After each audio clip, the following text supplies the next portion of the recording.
Coming up on Global Business, the U.S. city of San Francisco is gearing up for the week-long Asia-Pacific Economic Cooperation meeting hosting 21 member economies from the Pacific Rim. China's newly added social financing stood at 1.85 trillion yuan in October, double the number of the same period last year. We take a look at the impact of the Israel-Palestine conflict on the regional and global economies. From CGTN headquarters here in Beijing, this is Global Business. I'm Xiao Vandenberg. Chinese President Xi Jinping will be in San Francisco from Tuesday to Friday for the APEC leaders meeting. He will also meet with U.S. President Joe Biden. China's foreign ministry says the two presidents will discuss fundamental issues affecting China-U.S. relations. The two heads of state will hold in-depth discussions on strategic, overall, and directional matters concerning China-U.S. relations, as well as key issues related to global peace and development. China has consistently approached its relations with the U.S. based on the principles of mutual respect, peaceful coexistence, and win-win cooperation, as proposed by President Xi Jinping. Competition between major powers goes against the prevailing trend of the times and fell short in addressing challenges confronting the U.S. and the world. The U.S. city of San Francisco is gearing up for the week-long Asia-Pacific Economic Cooperation meetings. The APEC event will host 21 member economies from the Pacific Rim regions, including China and the United States. Hendricks and Brandy reports from San Francisco. Security is tight in the city, and it's only expected to get tighter here in the days to come. This is an event that the city has been preparing for quite some time. We see barricades going up on streets around the Moscone Center, which is the convention center where a lot of the activities and the meetings will be taking place.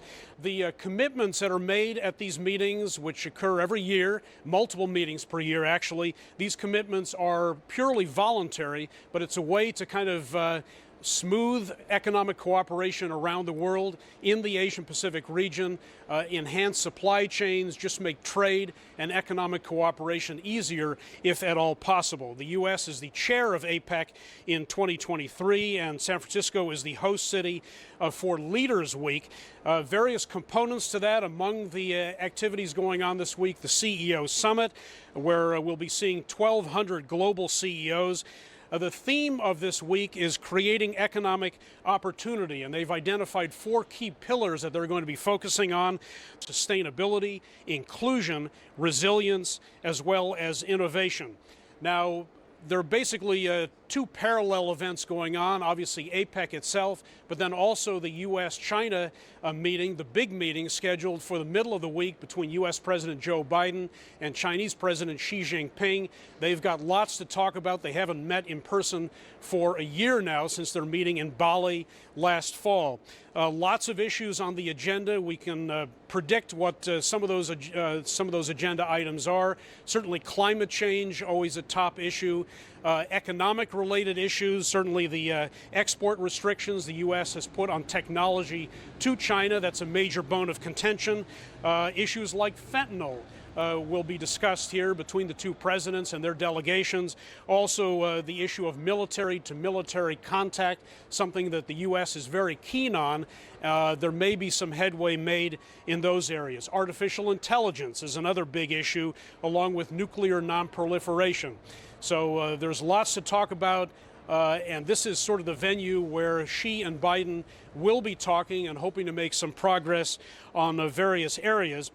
One expert, one pundit, was quoted as saying that preventing any further deterioration in the bilateral economic relationship with the U.S. and China would be a victory for both sides. So perhaps a relatively low bar, but something both countries hope to achieve at this meeting, which will happen in a couple of days amidst all of the pageantry and the hard work behind closed doors that happens at these APEC meetings each time around. We'll be here to cover it all. Hendricks and Brandy, CGTN, San Francisco. Earlier, CGTN's Xu Xinchen spoke to the co-chair of the APEC 2023 host committee about the potential benefits of the APEC meeting for San Francisco.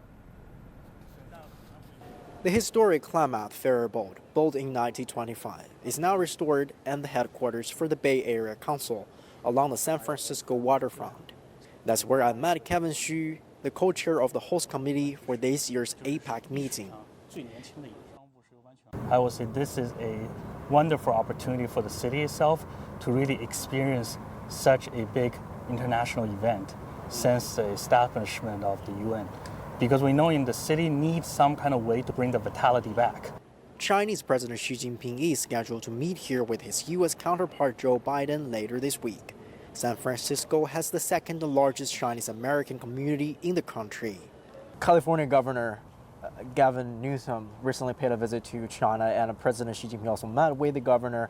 And during their meeting, the Chinese president said that the foundation and hope for China-U.S. relations lies with the people, and the future lies with the youth. And of course, the vitality lies with subnational entities. So what's your take on this remark? By the end of the day is how we people took those message back, how we people actually take home the information. And I would say I will recall a word from Governor Newsom during his visit in China. He said San Francisco has the first Chinatown being built in the United States. Yes. And by having this opportunity to invite delegations, especially Chinese delegation, to come to visit the city of SF, you basically have an opportunity to show them around the Chinatown and how Chinese people live here and how they carry their culture from their mother countries to the U.S. And therefore you see a transformation, but also another way to reflecting inclusivities. Yes. Inclusivity of culture. Yes. That people from China actually build their Chinatown based on their vision, but how does Chinatown become a strong bond, just like the bridge we see, that actually having a strong hold of the people, especially vitalities from the local. 30 years ago in Seattle, the 1993 APEC Leaders Declaration, the U.S. was an advocate for building an open multilateral trade system and strengthening cooperation. Since then, there's been a growing protectionist sentiment. Now, with eyes of the world are on San Francisco, this is one of the most important gatherings of global leaders this year. It's a golden opportunity for the whole city to shine and use this as an opportunity for economic change. Xu Xingchen, CGTN, San Francisco. So what do people in the U.S. expect from the meeting between Chinese President Xi Jinping and U.S. President Joe Biden? Our reporter Zhu Zhu talks to some locals in San Francisco. I think it's great that they're willing to cooperate like that. I think there's a lot to get from China. Their technology is subpar at this point, so I definitely think to gain to maximize as much as possible on that. I know that the U.S. Uses a lot of resources from China, so I believe like just that collaboration in general should be utilized a lot more, especially with technology.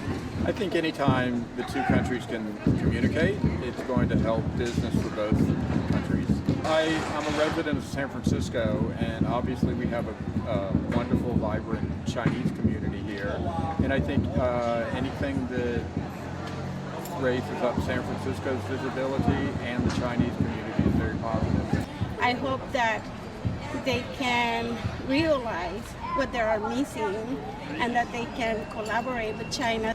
We have a lot of problems in this country, and so I think it would be great if they really decide to collaborate with China and stop this tension.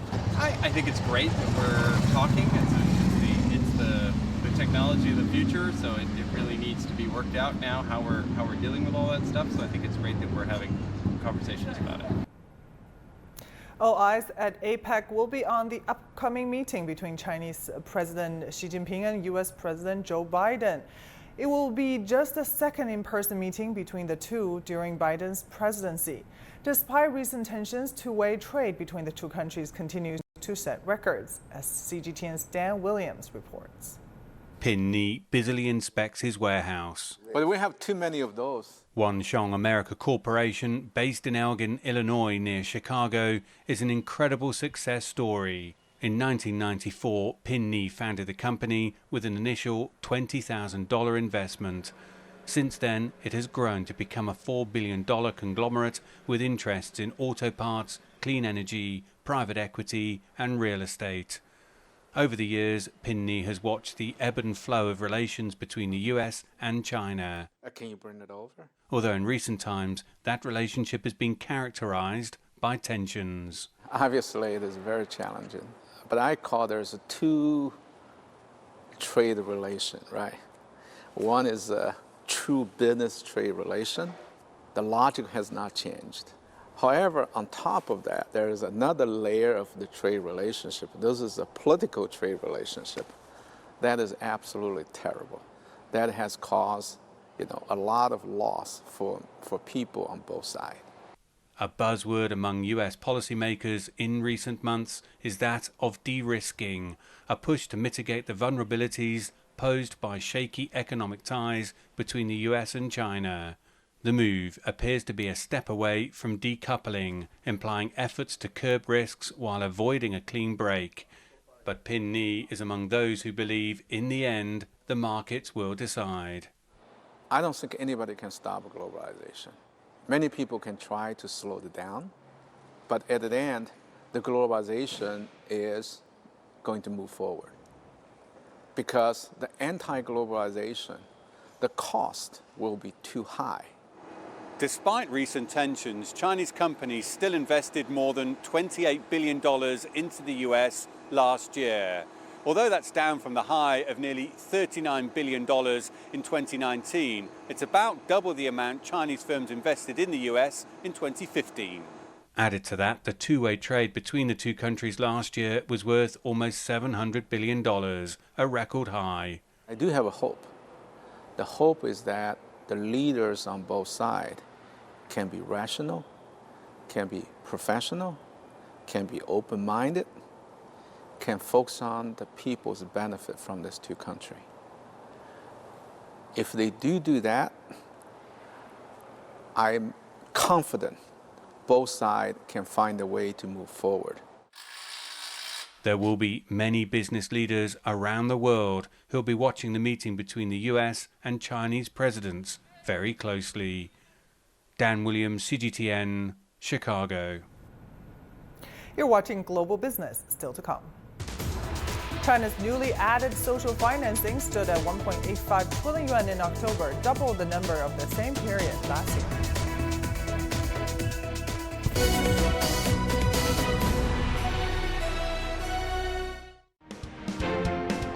From sustainability and digitalization to trade, health, and energy security, 21 major Asia-Pacific economies gather to address the most pressing global challenges and to create a future of sustainable economic growth.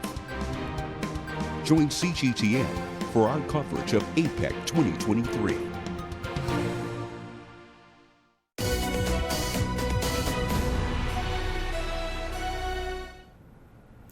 China's financial sector boosted its support for the real economy in October. Data from the People's Bank of China shows that total social financing, which gauges the funds obtained by the real economy from the financial system, rose to about 1.9 trillion yuan, approximately $260 billion in October. That's almost 1 trillion yuan more compared with the same month of last year. In the first 10 months of this year, China's real economy obtained 31 trillion yuan from the financial system. The figure was 2.3 trillion more compared with the same period last year. In the meantime, Chinese banks extended 740 billion yuan in new yuan loans in October, up 100 billion yuan more year on year. Now, broad M2 money supply grew 10.3% from a year earlier, unchanged from September, but 1.5% lower from a year ago. Morgan Stanley's chief China economist Robin Xing says that with sustained policy support from the Chinese government, China could see an improved growth and inflation outlook next year. This comes as Morgan Stanley upgrades China's 2023 GDP growth forecast from 4.9% to 5.1% for the year. CGTN talked with Robin Xing for more perspectives. Take a listen. The growth was better than expected. It basically showed China's growth has bottomed, thanks to this policy event since July Politburo meeting. So after seeing this better than expected data, we have also revised up China's 4-year GDP growth to 5.1% for this year. And next year, I think if China continue to widen the fiscal deficit, support the economy with things like green capex, with fiscal transfer to the households, we will expect China's growth and inflation continue to improve from here. China has achieved significant progress and breakthroughs since unveiling the strategic plan for comprehensive deepening reform. Global Business is introducing a series highlighting accomplishments over the past decade, encompassing state-owned enterprises, sustainable development, technological innovation, and rural land reforms. Today, we focus on China's green development. Zhejiang is stepping up its green transformation with 20 industrial parks and 100 factories newly recognized by the provincial government as low-carbon facilities. Companies based in the province also have a strong presence in the national-level green factory list. Zhang Shixuan reports. Picking up the iron ore, throwing it into a basket, melting it down, and then pouring the molten steel into a mold. This factory is producing frames for sewing machines.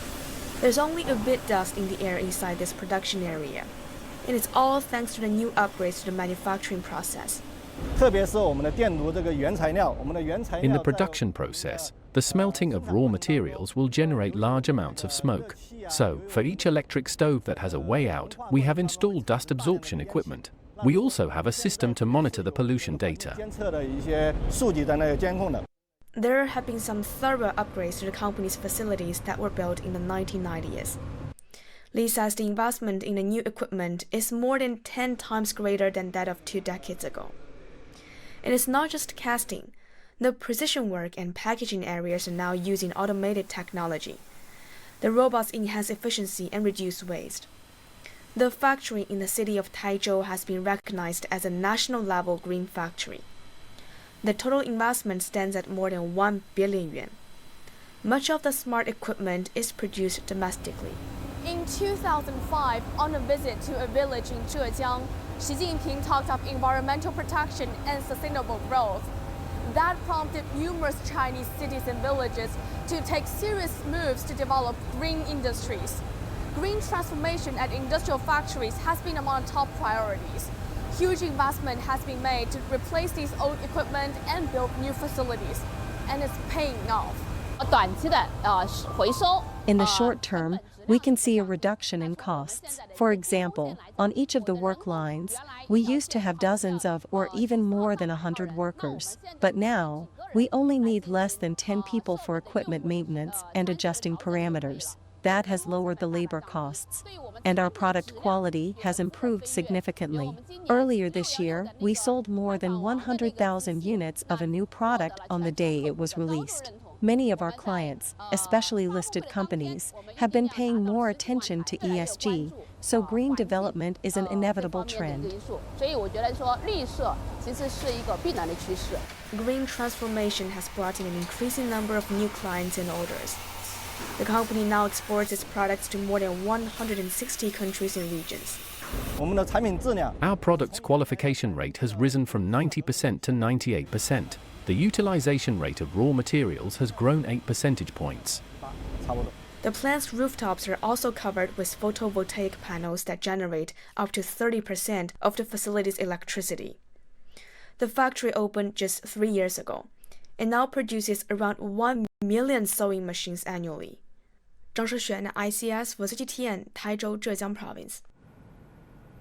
The second China-Africa Agricultural Cooperation Forum kicks off today in China's Sanya, Hainan Province, with the theme Ensuring Food Security in Africa, composing a new chapter in China-Africa Agricultural Cooperation. The forum aims to boost bilateral cooperation in agriculture. China has vowed to explore new pathways of agricultural cooperation with Africa and work with the international community to help Africa modernize its agriculture industry. The strengthening ties are evident in the trade volume, which has soared from $4.5 billion in 2012 to $8 billion in 2022.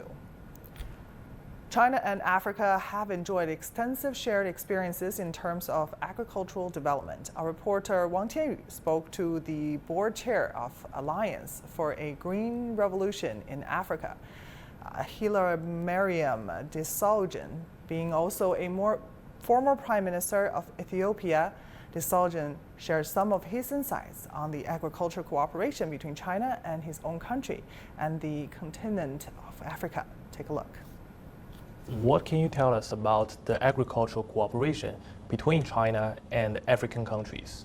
If you see historical trends in agricultural transformation, Asia and specifically China is the most closest to Africa in terms of sharing experiences and best practices. And we are still at the stage where China is in 1990s. So we can better learn from China very well in terms of research and development, new varieties that can help increase productivity. For example, rice production. The whole Western Africa is having now a rice flagship programs, and some countries also in East Africa. So I think we are learning a lot from China in terms of increasing productivity of rice as a staple food in most of the Western African countries. This year marks the 10th anniversary of China's Belt and Road Initiative. So how do you think the BRI has helped the agricultural cooperation between China and Ethiopia? I think since 2017, I was here in China as a Prime Minister of my own country. And that initiative is one of the landmark or remarkable initiatives China has taken. So China has made huge leap in the infrastructure development in Africa and my own country. If I tell you, since this initiative, we have had 770 kilometers of railway connection between Addis Ababa and Djibouti, which is very important for agricultural produce to be transported in a bulk amount and address the logistics bottleneck. So I think BRI is a major initiative, maybe unprecedented kind of initiative which should be strengthened in the future as well. And our reporter Wang Tianyu also spoke to a senior official of the African Union Commission about China-Africa agriculture cooperation and the impact of warming China-US relations on Africa. From a technical perspective, what do you think that African countries can learn from China? Oh, a lot. And the main one is the modernization of the sector. Our farming systems need to know that it's not only a matter of producing. There is you have to think about getting this so that market is ready for you. So if you add value, is what you call value addition. And I think this Chinese experience in adding value to agricultural produce is what exactly we need so that agriculture can become a business, because then you have, instead of just producing, there is someone who will demand your commodities to add value to it by processing, packaging, and then delivering it to what you call like supermarkets or hypermarkets, and this is now meeting what the urban demand for food and for agricultural commodities. The relationship between China and the United States seems to be improving. So what impact do you think the warming China-US relations will have on Africa? Very, very good and timely, because from a policy perspective, we need the world to be one village. When two elephants fight, the grass suffers, comes handy in this situation, because then we don't know which to trade with, and we become really like a battleground in the middle. So this harmonization of relationship, particularly and as far as trade is concerned, agriculture stands to benefit a lot. all continents start benefit, and China, Africa particularly will benefit much more. You're watching Global Business, still to come. We take a look at the impact of the Israel-Palestine conflict on regional and global economies.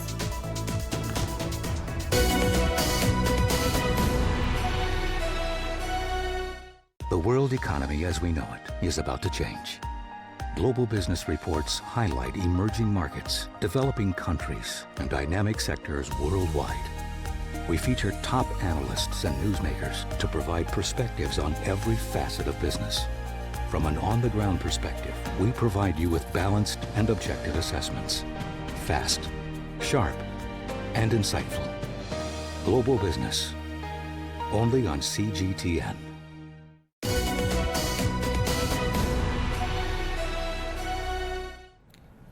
The ongoing conflict between Israel and Palestine has caused significant economic losses for both sides. A UN report that analyzes the conflict's economic impact on Palestine forecasts that the state's economy will shrink by between 4 and 12% in 2023 and between 4 and 9% in 2024. The poverty rate will surge sharply by between 20% and 40%. The economic losses are not unilateral. According to a survey conducted by Israel's Central Bureau of Statistics, about 51% of firms have suffered a more than 50% loss in revenue. And the Bank of Israel Governor Amar Yaron said the costs were larger than initially forecast. He said the country's GDP growth will be 1% lower in 2023 and 2024, and its debt to GDP ratio will climb to 65% by the end of 2024 from less than 60% prior to the conflict. 50 years ago, the Yom Kippur War dragged Israel to the brink of financial collapse. If the current conflict is protracted, history could repeat itself. Stephanie Fred reports. Hamas's October rampage through southern Israel sparked a chain reaction. In response to Hamas killings, kidnappings, and desecrations, Israel's military mobilized for war on Hamas-controlled Gaza, calling up hundreds of thousands of soldiers for duty. Tens of thousands of Israelis living in the direct line of mortar, rocket, and missile fire from Gaza, Lebanon, and Syria were evacuated from border communities in the country's north and south. Schools are closed, malls and restaurants are vacant. Tourism is at a standstill. Businesses whose employees are in the army are shuttered. Migrant workers propping up the agriculture industry have fled the country in fear, and the shekel versus the dollar is at its lowest point in 10 years. The plan is clear: open the faucets and stream money to whoever needs it. Take care of everyone like we did during the coronavirus pandemic. Over the past decade, we've built a strong economy here. Even if the war exacts an economic toll, which it is doing, we will pay that price without hesitation. The platitudes focus on a finance ministry plan to aid reservists, businesses, and evacuees. But this conflict scale is unprecedented, as is its potential to drain Israel's economy. Israelis who blame the government for not taking initiative or assuming responsibility for the failures of October 7th don't have faith in the outlined plan. Israel's defense minister predicts this war will be long and difficult. If so, propping up the economy while funding the fighting may be a formidable task. Stephanie Fried, CGTN, Central Israel. And that will do it for this edition of Global Business. I'm Amisha Vandenberg in Beijing. Thank you for watching. Bye for now.